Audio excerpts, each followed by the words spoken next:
Good morning students. Our next topic is temperature scales. Temperature is measured using different temperature scales. हमारे पास अलग अलग temperature scales होते हैं जिस पे हम temperature को measure करते हैं. In a temperature scale, two reference temperature are chosen. हम दो reference temperature को choose करते हैं and the difference between those is broken down into certain number of divisions. उसके बाद हम क्या करते हैं उनका डिफरेंस फाइंड आउट करते हैं. Each division is taken as 1 unit of scale. हम क्या करते हैं एक डिवीज़न को हम 1 यूनिट लेते हैं स्केल का. The commonly use scales are Celsius scale, Fahrenheit scale and the Kelvin scale. हमारे पास 3 टाइप के स्केल्स होते हैं, उनके बारे में स्टडी करेंगे. Celsius scale, Fahrenheit scale and the Kelvin scale. First है हमारे पास Celsius scale. This scale was developed by Anders Celsius. The unit of this scale is degree C. जो ये डॉट है इसे हम डिग्री बोलते हैं और C for Celsius. On this scale, the division fall between the freezing point of water taken as 0 degree Celsius and the boiling point of water taken as 100 degree Celsius. इसकी जो division है scale की वो हम किसके between लेते हैं, water का जो फ्रीजिंग पॉइंट है. वाटर का फ्रीजिंग पॉइंट कौन सा है, 0 डिग्री सेल्सियस. और जो वाटर का बॉइलिंग पॉइंट है, वाटर का boiling point 100 degree Celsius.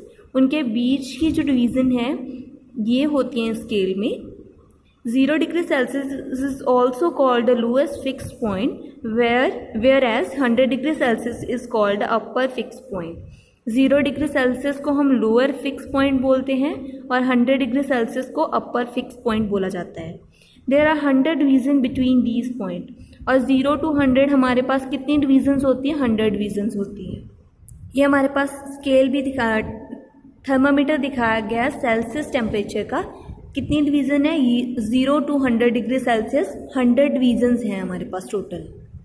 Next is Fahrenheit scale. This scale was developed by Daniel Gabriel Fahrenheit. The unit of this scale is degree Fahrenheit. इसे हम डिग्री फ़ारेनहाइट से represent करते हैं. On this scale the freezing point of water is taken as 32 degree Fahrenheit and the boiling point of water is taken as 212 degree Fahrenheit. इसका जो जो भी हमारा फ्रीजिंग पॉइंट है वाटर का उसे हम 32 डिग्री फ़ारेनहाइट लेते हैं और जो बॉइलिंग पॉइंट है वाटर का उसे हम 212 डिग्री फ़ारेनहाइट लेते हैं. तो इसका जो लोअर फिक्सिंग पॉइंट है वो क्या है हमारे पास 32 degree Fahrenheit and upper fix point क्या है हमारे पास 212 डिग्री फ़ारेनहाइट. और टोटल हमारे पास नंबर ऑफ डिवीज़न्स कितनी है यहाँ पे 180 डिवीज़न्स है इन दोनों पॉइंट्स के बीच में. ये देखो पिक्चर दिखाई गई है, 32 से स्टार्ट हो रहा है, ये 212 तक है. टोटल कितनी डिवीज़न्स है 180 डिवीज़न्स हैं इसके बीच में. Next is kelvin scale. This scale was invented by Lord kelvin. इसकी जो इन्वेंशन थी वो लॉर्ड केल्विन ने की थी. ये the unit of this scale is K. इसे हम के से डिनोट करते हैं. On this scale the freezing point of water is 273 degree Kelvin and the boiling point of water is taken as 373 degree Kelvin. हम जो water की freezing point है उससे हम 273 केल्विन लेते हैं और जो हमारा बॉइलिंग पॉइंट है उसे हम 373 केल्विन लेते हैं. This is called the absolute scale of temperature since it's 0 K is the absolute 0 that is the lowest attainable temperature in the universe. जो हमारा केल्विन स्केल है हम इसे एब्सोल्यूट स्केल भी बोलते हैं टेम्परेचर का, क्योंकि जो हमारा 0 केल्विन होता है वो क्या है, एक एब्सोल्यूट वैल्यू है, एब्सोल्यूट 0 वैल्यू है. That is the lowest attainable temperature in the universe. जो क्या है, लोएस्ट अटेनेबल टेम्परेचर है यूनिवर्स का. 0 केल्विन हमारा क्या है, लोएस्ट अटेनेबल टेम्परेचर है यूनिवर्स का. नेक्स्ट है conversion of scale. The three temperature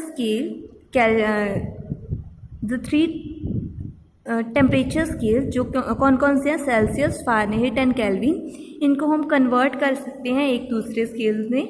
जैसे हमारे पास जो फ़ारेनहाइट है, अगर जो हमारा फ़ारेनहाइट है उसे अगर हमने कन्वर्ट करना हो सेल्सियस में तो उसका अलग फॉर्मूला है. अगर हमने फ़ारेनहीट को सेल्सियस में कन्वर्ट करना है उसका भी फॉर्मूला है, सेल्सियस को फ़ारेनहीट में कन्वर्ट करना है उसका भी अलग फॉर्मूला है, और सेल्सियस को केल्विन में अगर चेंज करना है उसका भी फॉर्मूला है। ये तीनों फॉर्मूले सिखाए गए हैं आपको, ये आपने फॉर्मूलेज लर्न कर लेने हैं तीनों। Next topic is transfer of heat. Heat energy always flow from a region to high temperature to the region of low temperature till both attain the same temperature. जो हीट एनर्जी क्या होती है वो flow करती है एक reason से दूसरे रीजन तक। जो हमारा हायर टेम्परेचर रीजन होता है उससे ट्रैवल करती है, उससे फ्लो करती है। जो हमारा लोअर एनर्जी रीजन होता है उस लोअर टेम्परेचर जिसका होता है उसकी तरफ फ्लो करती है। और जब तक दोनों का जो टेम्परेचर है वो सेम नहीं हो जाता तब तक ये जो हीट एनर्जी है ये फ्लो करती है। This phenomena is called transfer of heat. ये इस फिनोमिना को क्या बोलते हैं? Transfer of heat. Transfer of heat क्या है? जो हमारी एनर्जी हीट एनर्जी है वो फ्लो करती है कि जो हमारा हायर टेम्परेचर वाला रीजन है उससे जो लोअर टेम्परेचर वाला रीजन है उसकी तरफ फ्लो करती है जब तक जो दोनों का टेम्परेचर जो है वो सेम नहीं हो जाता। Heat can be transferred from one object to another by 3 methods. जो हीट है वो 3 मेथड्स के द्वारा जो ट्रांसफ़र की जा सकती है, conduction, convection and radiation. First है हमारा conduction. Conduction is a transfer of heat from the hotter part to the colder part of an object due to collision of its particle without the actual movement of the particle from their position. Conduction में क्या होता है? जो हमारी heat है वो transfer होती है, जो पार्टिकल्स होते हैं किसी भी चीज़ के जो पार्टिकल्स हैं उनकी मूवमेंट नहीं होती, जस्ट हमारा जो पार्टिकल्स हैं उनकी जो हीट है वो ट्रांसफ़र होती है। Heat transfer through conduction occur within solid and between solid substance that are direct contact with each other. जो हीट ऑफ ट्रांसफ़र होती है थ्रू कंडक्शन वो किस में होती है? सॉलिड्स में होती है, and between solid substance that can be direct contact with each other। और उन solid substance के बीच में जो heat of transfer होती है वो होती है conduction के द्वारा, जिनका direct contact होता है एक दूसरे के साथ। How well a material conduct heat depend upon how close the particle are arranged। कि एक मटीरियल कितनी हीट कंडक्ट करता है ये डिपेंड करता है कि जो भी हमारा पार्टिकल है उसकी अरेंजमेंट कैसी है। इस तरह जैसे हमें पता है कि सॉलिड्स हैं उसमें जो पार्टिकल्स हैं टाइटली पैक्ड होते हैं, लिक्विड में जो लूजली पैक्ड होते हैं और गैसेस में एक्स्ट्रा लूजली पैक्ड होते हैं। तो क्या है, जो हमारे सॉलिड्स हैं वो बेस्ट कंडक्टर्स हैं हीट के, और जो लिक्विड्स हैं उसके बाद सेकंड नंबर पे लिक्विड्स आएंगे और थर्ड नंबर पे क्या आएंगे? जो गैसेस हैं। मतलब हमें कह सकते हैं कि सॉलिड हमारे गुड कंडक्टर हैं हीट के, और जो हमारे गैसेस हैं वो क्या हैं? Bad conductor of heat. How does conduction occur? अब हम स्टडी करेंगे कि ये कंडक्शन होती कैसे है। We know that the particle are closely packed in solids, that is they can not move freely and can only vibrate at their fix position. हमें पता है जो सॉलिड होते हैं उसमें जो पार्टिकल्स होते हैं वो क्लोजली पैक्ड होते हैं, और जो ये पार्टिकल्स होते हैं ये फ्रीली मूव नहीं करते और जस्ट अपनी पोजीशन पे ही, फिक्स पोजीशन पे ये जस्ट वाइब्रेट होते हैं। When the solid is heated, अगर किसी सॉलिड को हम हीट करते हैं, the particles which are directly contact with the source of heat start vibrate first। जो भी हमारे पार्टिकल्स होंगे, जो जैसे सपोज हमने किसी चीज़ से सॉलिड पार्टिकल को हीट करना शुरू किया तो क्या होंगे? जो सॉलिड के पार्टिकल्स होंगे वो क्या करना स्टार्ट कर देंगे? वाइब्रेट करना स्टार्ट कर देंगे। These fast vibrating particles collide with the neighboring slow vibrating particles। जैसे हमारे पास क्या है, ये वाला पार्ट हमारे कोई भी सोर्स के साथ कांटेक्ट में आए, ये वाले पार्टिकल्स क्या होंगे? वाइब्रेट होना शुरू हो जाएंगे। इसकी हेल्प से क्या होंगे? जो इसके नेबरिंग पार्टिकल्स हैं ये वाले, ये भी वाइब्रेट करना शुरू हो जाएंगे, और इसी तरह ये वाइब्रेशन सभी पार्टिकल्स में होने लग जाएगी। और इस वाइब्रेशन से क्या होगी? जो नेबरिंग पार्टिकल्स हैं उनमें हीट ट्रांसफ़र होनी शुरू हो जाएगी। In this way heat is transferred from one particle to next through collision of vibrating particle with substance. इससे क्या होगा? एक पार्टिकल से दूसरे पार्टिकल तक वाइब्रेशन के थ्रू क्या होगा? हीट ट्रांसफ़र होनी शुरू हो जाएगी। इन एक्टिविटी 2 हमारा एम क्या है? To understand that heat travel through conduction is good conductors. इसमें हम स्टडी करेंगे कि जो हमारी हीट ट्रैवल होती है कंडक्शन के द्वारा वो कंडक्टर्स में अच्छी होती है।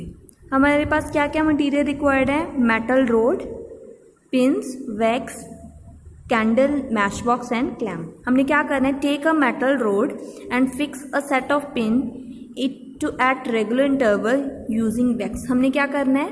एक मेटल रोड लेनी है, उस पर हमने पिन्स लगा देनी है रेगुलर पैटर्न पे। Let one end the metal rod fix to the clamp. हमने क्या करना है? एक ये क्लैम्प स्टैंड है, ये वाला क्लैम्प स्टैंड होता है, इससे इस मेटल रोड को फिक्स कर देना है। Light the candle so that other end of metal rod begin to light at the flame of the candle. B end पे हमने क्या करना है? एक कैंडल को बंद कर देना है। जो हमने पिन्स लगाई हैं इस पे वो हमने वैक्स के साथ लगाई हैं। आप क्या ऑब्जर्व करोगे कि जब ये बी एंड पे जब हम हीट कर रहे हैं तो क्या होगा? The wax holding the pin nearest to the nearest heated end melt and the pin fall. तो क्या होगा? जब जो बी पार्ट के सबसे नियरेस्ट वाली पिन है जब वो हीट होगी तो क्या होगा? वैक्स जब हीट होगी तो पिन क्या होगी? नीचे गिर जाएगी। उसके बाद क्या होगा? जैसे ही ये हीट आगे ट्रैवल होगी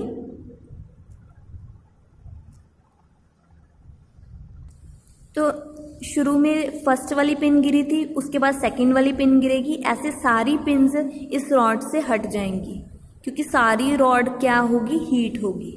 इससे क्या होगा? जो हीट होगी वो ट्रांसफ़र हो जाएगी एक एंड से दूसरे एंड तक। The rate of conduction of heat is different in different solids. जो रेट ऑफ कंडक्शन है हीट का वो अलग अलग सॉलिड में डिफरेंट होता है।